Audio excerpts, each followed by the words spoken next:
Kanchipuram వకుడా silks నాణ్యత మా ప్రాధాన్యత. మదీనాగూడ, మియాపూర్, హైదరాబాద్ లో త్వరలో శుభారంభం. నీకు కార్డు లేదా? లేదన్న కార్డు ఇవ్వలేదు, కార్డు ఇవ్వలేదు. నువ్వు ఇప్పుడు మామూలుగా డాన్సర్ కార్డు అప్లై చేస్తావా, కొరియోగ్రాఫర్ కార్డు అప్లై చేస్తావా? ఫస్ట్ నేను డీటెయిన్ అయిపోయిన వెంటనే డాన్సర్ కార్డు అప్లై చేశాను. వచ్చిందా? నేను డబ్బులు కూడా ఇచ్చాను, రాలేదు. అక్కడ యూనియన్ పర్సన్ ఒకళ్ళు మనల్ని మోసం చేశారు. 5 లక్షలు తీసుకున్నారు. ఎవరో కూడా తెలియదు. డబ్బులు అయితే మోసపోయాను. సో యూనియన్ వాళ్ళు కంప్లైంట్ పెట్టమన్నారు. కంప్లైంట్ అయితే ఇప్పుడు రీసెంట్గానే కంప్లైంట్ పెట్టాను. ఇప్పుడు కొరియోగ్రాఫర్ కార్డు అడుగుతున్నా. అంటే రీసెంట్గా నేను డాన్స్ ఐకాన్ కొరియోగ్రాఫర్ పోయాను, అది విన్నాను. దానివల్ల కొరియోగ్రాఫర్ కార్డు అడుగుతున్నా. టైం పట్టిద్ది రాజు, అంటే మీరు డాన్సర్ కూడా చేయలే కదా అని అంటున్నారు. సో ఇక అందుకే నేను ఏం చేయాలా ఆలోచిస్తాను. ఎందుకు ఏమైనా ఇబ్బంది ఉందా వాళ్ళ దాంట్లో? ఏమైనా నడుస్తుందా? కార్డు ఇవ్వకూడదని ఇవ్వట్లేదు లేకపోతే? అది తెలియదు అన్న నాకు. అంటే మధ్యలో నాకు కొన్ని తెలిసింది ఏంటంటే, ఎవరో సమ్ పర్సన్స్ మనం అంటే పన్నోళ్ళు కొంతమంది ఉన్నారు, వాళ్ళు ఆపుతున్నారేమో అని నా ఉద్దేశం. డాన్సర్స్లోనే డాన్సర్కే శత్రువులు అంటారు కదా, లైక్ వాళ్ళు ఎవరో కూడా తెలియదు నాకు. గొడవలు పెట్టుకోవటం ఇలాంటివి అసలు ఇష్టం లేదు. అయినా ఎందుకు మనం అంటే పడట్లేదో అర్థం. నేను ఏం తప్పు చేశానో తెలియదు అక్కడ.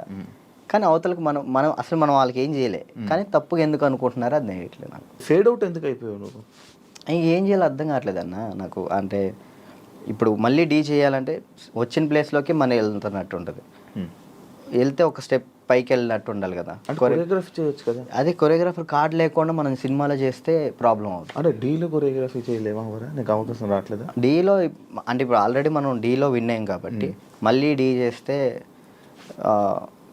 డీ కంటే కొరియోగ్రాఫింగ్ ఒక సినిమాలో లైక్ అంటే ఏదైనా వెబ్ సిరీస్లో దీనిలో చేయాలని నా ఉద్దేశం. అంటే డీలోనే కొరియోగ్రఫీ చేస్తూ అలా సినిమాలకి అలా చేయకూడదా? అలా ఒక దాని మీద కాన్సన్ట్రేట్ పెడితే అది బాగా చేయాలని ఆలోచిస్తాను. ఇప్పుడు డీ మీద కాన్సన్ట్రేట్ చేసాం అనుకున్నా, ఖచ్చితంగా 1 year పాటు మనం దాని మీదే కాన్సన్ట్రేట్ చేసి ఒకటి మనం చేసినామంటే అది విన్ అవ్వాలి. 2 పడవల మీద మనం కాలేయకూడదు, ఒక దాని మీదే ఫుల్ కాన్సన్ట్రేట్ పెట్టుకొని చేయాలి. ఇక్కడ ఏమైంది, ఇప్పుడు మళ్ళీ నేను డీ కొరియోగ్రాఫింగ్ వెళ్ళిపోతాను, ఆ టైంకి కార్డు వస్తే సినిమా ఆగిపోతుంది. కాదు, ఇప్పుడు సినిమా చేయాలంటే కార్డు ఉండాలా? ఖచ్చితంగా కార్డు ఉండాలి, లేకపోతే తీసుకోకూడదా? నేను తీసుకోరు. ఎందుకు? అందుకే ఆగిపోతున్నాను. ఎందుకు తీసుకోకూడదు? నాకు ఆల్రెడీ సినిమాలో ఆఫర్లు వచ్చినాయి. మరి డైరెక్ట్గా హీరోలు డైరెక్టర్లు కూడా మీరు చేయండి కొరియోగ్రాఫింగ్ అన్నారు. ఇప్పుడు మనం సినిమా సాంగ్ చేస్తే సినిమా ఆపేస్తారు యూనియన్స్. అంటే వాళ్ళు పెట్టుకున్న దాన్ని మనం జవదాటకూడదని నేను. అంటే ఇప్పుడు ప్రతిదీ శత్రువులు చేసుకోకూడదు కదన్న. ఇప్పుడు వాళ్ళంటూ ఒక టీం పెట్టారు, ఇది యూనియన్ ఉంది, మీరు దీన్ని పాటించాలని చెప్పేసి అన్నారు. నేను అదే పరంగా నేను కూడా ఉన్నాను. నాకేంటంటే కార్డు కోసం వెయిట్ చేస్తున్నా. కార్డు వస్తే చాలు చేద్దామని రెడీగా ఉన్నా. చాలా డ్యాన్స్ క్లాసులు పెడుతుంటావు లేపే. యాక్చువల్లీ ఏం జరుగుతుందంటే అన్న, ఫస్ట్ ఇంటర్వ్యూ మనం డ్యాన్స్ క్లాస్లోనే పెట్టాం. అక్కడ బాగా వచ్చారు జనం. దానికన్నా ముందు ఇంకో డ్యాన్స్ క్లాస్ లేదు నీకు? అది ఖమ్మంలో అది హైదరాబాద్లో ఫస్ట్ అదే. అక్కడ ఏమైపోయింది, ఎక్కువ మంది జనాలు అయిపోయేసరికి డ్యాన్స్ చేస్తుంటే అది ఆ బిల్డింగ్ మొత్తం షేక్ అవుతుందని చెప్పి ఓనర్ గొడవ పెట్టాడు. పక్కన మళ్ళీ చదువుకునే వాళ్ళకి ఇచ్చారు, అంటే సంథింగ్ స్టడీకి ఇచ్చారు. స్టడీయా డ్యాన్సా అంటే నేను కూడా స్టడీయా అంట, చదువుకున్న వాళ్ళని ఇబ్బంది పెట్టకూడదని. ఇది నా కెరియర్, దీన్ని వదులుకోలేను అలాని. నాకు ఏం చేయాలో అర్థం కాలే. ఇక సర్లే ఇక్కడ కాకపోతే మనం ఎక్కడైనా పెట్టుకోవచ్చు, చదువుకున్న వాళ్ళని ఎందుకు ఇబ్బంది పెట్టాలని చెప్పి నేను అక్కడ నుంచి తీసేసాను. తర్వాత గ్రాండ్ ఓపెన్ చేసి శేఖర్ మాస్టర్ని పిలిపించి అదే ఓపెన్ చేశాను. మొత్తం 100 మంది డాన్సర్లు వచ్చారు, వాళ్ళ కోసం సపరేట్ హాస్టల్ పెట్టాను. వారాన్ని అయింది, లాక్డౌన్ పడింది. అదే సెకండ్ లాక్డౌన్ 3 నెలలు పడింది. ఎంత సంపాదించాను మళ్ళీ అంతా వాళ్ళకే పెట్టిన. అంటే వాళ్ళు ఇప్పుడు నా కోసం వచ్చిన వాళ్ళని నేను పంపించకూడదు, వదిలేయకూడదు. అట్లా ఆ లాక్డౌన్లో ఎక్కడికైనా వెళ్తారో కూడా తెలియదు.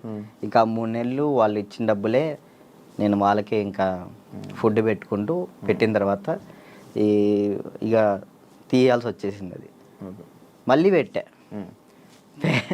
పేరెంట్స్ ఏమంటున్నారు, నువ్వు ఉంటేనే మేము జాయిన్ చేస్తాం అంటున్నారు.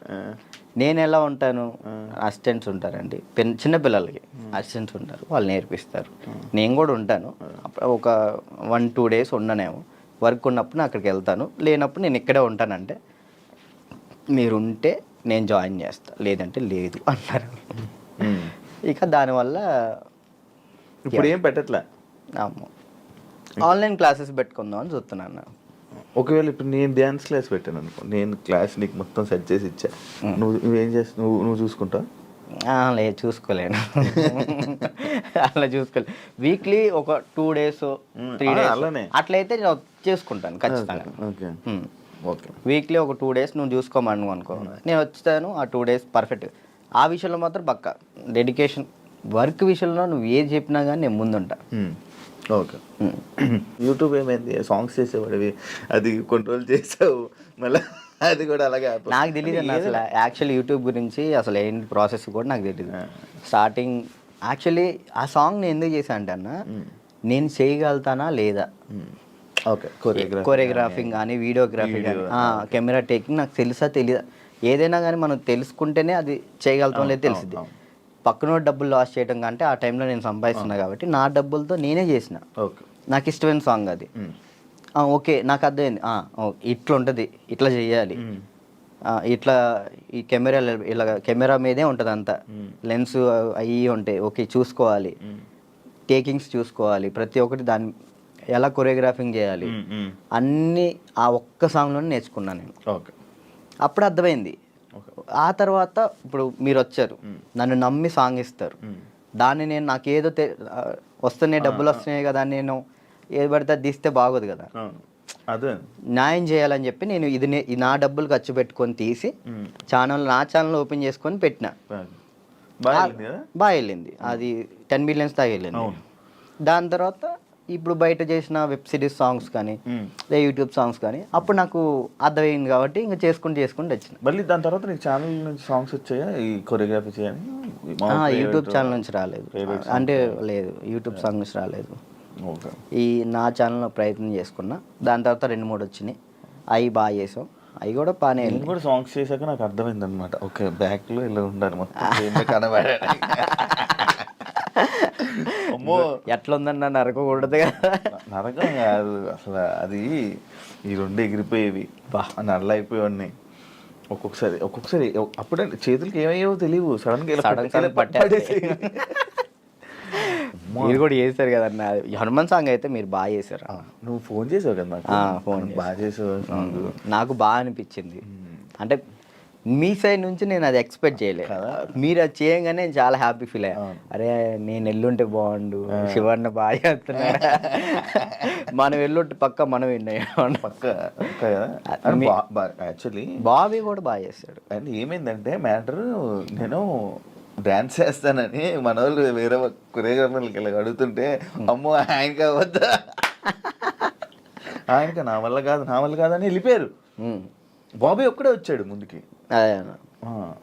అడుగుతుంటే బాబీ ఒక్కడే వచ్చాడు, ఇంకా మిగతా వాళ్ళు ఎవరు చేయనన్నారు. నాకు వేరే వాళ్ళు ఇచ్చినా నేను తీసుకునేవాను కాదు, మిమ్మల్నే తీసుకుంటాను. ఎందుకంటే అన్న డాన్స్ అంటే మెయిన్గా మీరు హెవీగా డాన్స్ చేయటం కాదు, కొరియోగ్రాఫింగ్ అంటే మనం దాంట్లో చాలా చేయొచ్చు మనం.